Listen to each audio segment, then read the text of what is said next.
On a appris cette semaine le décès du peintre congolais Pierre Bodo, aux toiles à la fois figuratives, populaires et fantasques. Une exposition est prévue à Paris cet été et puis ses funérailles seront organisées à Kinshasa, la capitale du Congo. Regardez le portrait d'un artiste autodidacte. Il avait exposé dans les plus grandes capitales du monde. Le reportage de Nicolas Germain. André Magnien est un célèbre marchand d'art africain.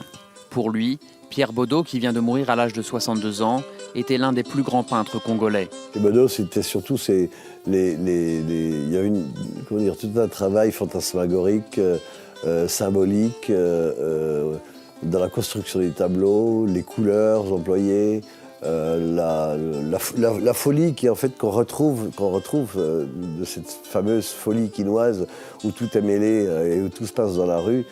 Pierre Bodo est notamment connu pour ses séries sur les sapeurs, ces Congolais qui s'habillent comme des dandys.